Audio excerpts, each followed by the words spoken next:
On the news, former President Muhammadu Buhari to be buried tomorrow, Tuesday, July 15, in Daura. National Assembly suspends legislative activities following ex-President Buhari's death. Governor Okpebholo reaffirms commitment to good governance in Edo State. NEMA raises concerns over devastating impact of floods. In addition, we have the exchange rates and weather report. Stand by now for the details. Welcome to the news on the hour on Providence Television International. I am Ugbebo Ikekwa. Following the death of his predecessor, Muhammadu Buhari, President Bola Tinubu offered his condolences to the former president's widow, Aisha Buhari, stating that the late Buhari's passing filled him with profound sorrow and a heavy heart.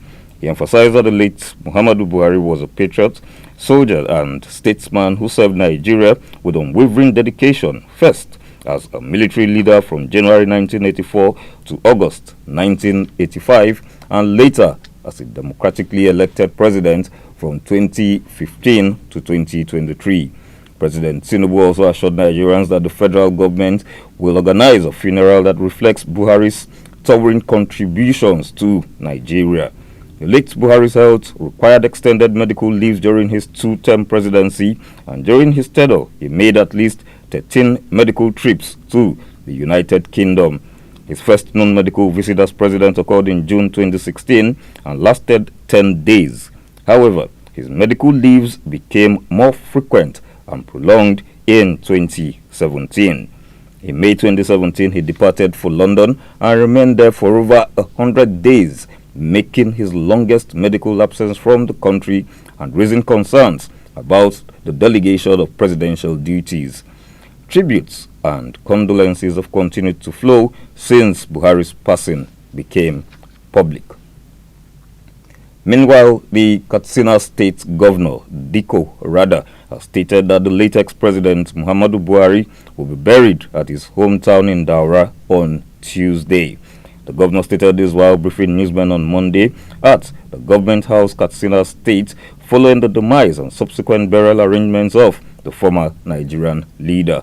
He disclosed that the remains of ex-president Buhari will arrive in Katsina on Tuesday, 15th July 2025, and the burial ceremony will take place in Daura at 2 p.m.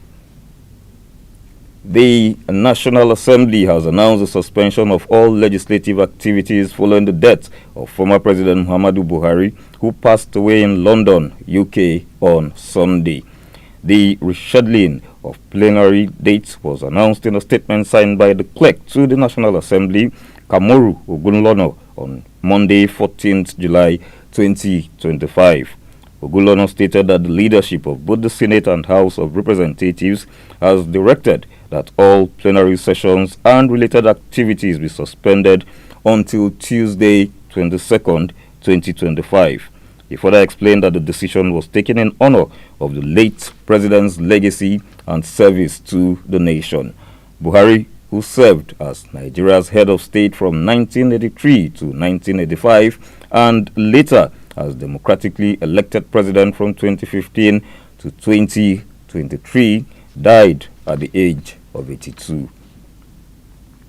The Awujale and paramount ruler of Ijebuland, Oba Sikiru Adetona, is dead. The respected monarch died on Sunday at the age of 91, just hours after the announcement of the death of his longtime friend, former President Muhammadu Buhari. Adetona, who ascended the throne in 1960, was one of Nigeria's longest reigning traditional rulers and widely revered for his contributions to the socio-political development of Ijebuland and Ogun State at large. Ogun State Governor Dapo Abiodun confirmed the monarch's death in a statement issued from Abeokuta, the state capital, on Sunday. The burial ceremony will take place on Monday, 14th July at Ogbagba Court, Igbeba, Ijebu-Ode, Ogun State. Edo State Governor Senator Monday Okpebholo on Sunday acknowledged the current economic challenges facing the state, but expressed optimism that with unity and collective effort, the people of Edo will surmount them. Governor Okpebholo made the statement while addressing party faithful, supporters, youths, market women, socio-cultural groups, and members of his ancestral Udomi community at Udomi Primary School in Esan Central local government area. The governor received a rousing welcome from the crowd following the Supreme Court's verdict affirming him as governor of Edo State. The National Emergency Management Agency NEMA has raised concerns about the devastating impact of yearly flooding in the country, announcing that it has commenced the 2025 National Preparedness and Response Campaign in Edo State to address flood risks and associated hazards. Highlighting the severe effects of floods in Nigeria during a stakeholders' engagement in Benin, NEMA's Director General, Mrs. Zubaida Umar, emphasized that recent floods have led to the loss of lives, livelihoods, and infrastructure, resulting in damages worth billions of naira. She disclosed that NEMA has developed the 2025 climate-related risk management implications, preparedness, and mitigation actions to guide its response efforts based on these predictions. The Director General called on public and private institutions, humanitarian non-governmental organizations, school children, and youth organizations to leverage early warning tools to support NEMA's efforts. Cole Palmer scored 2 goals as Chelsea stunned Paris Saint-Germain in the final of the Club World Cup on Sunday, beating the European champions 3-0 at the MetLife Stadium to win the first edition of FIFA's new competition. PSG were favorites for a game attended by Donald Trump after coming to the United States fresh from winning the UEFA Champions League and having destroyed Real Madrid 4-0 in the semi-finals. Chelsea are the first ever winners of the 32-team World Cup, having also won the UEFA Conference League and finished 4th in the Premier League. They will take away $125 million in prize money.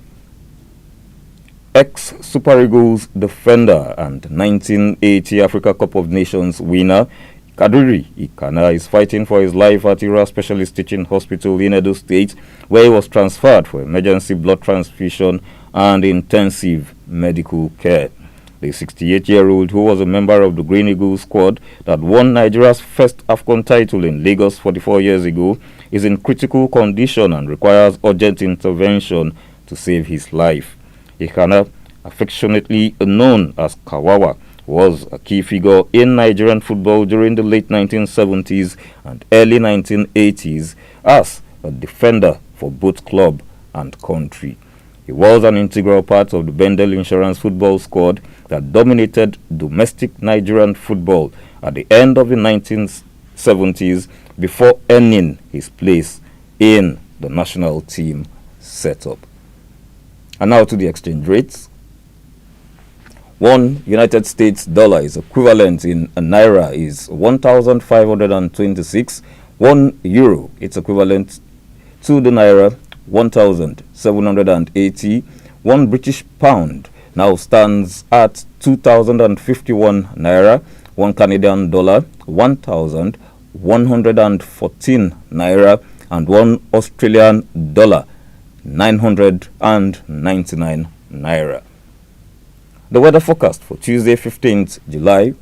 In Abuja, there will be light rain with a temperature of 28 degrees Celsius. In Lagos, it will be cloudy, also temperature of 28 degrees Celsius. In Benin and Port Harcourt, there will be light rain with temperatures of 29 degrees Celsius and 31 degrees Celsius. And in Kaduna, it will be mostly cloudy with a temperature of 29 degrees Celsius. And in Enugu, light rain with a temperature of 30 degrees Celsius. In Washington, there will be scattered thunderstorm with temperatures of 29 degrees Celsius. In London, there will be light rain with temperatures of 22 degrees Celsius. And in Johannesburg, Rome, and Paris, it will be sunny with temperatures of 19 degrees Celsius, 33 degrees Celsius, and 26 degrees Celsius. And that's the news on the hour on Providence Television International. Thanks for watching. Please stay tuned.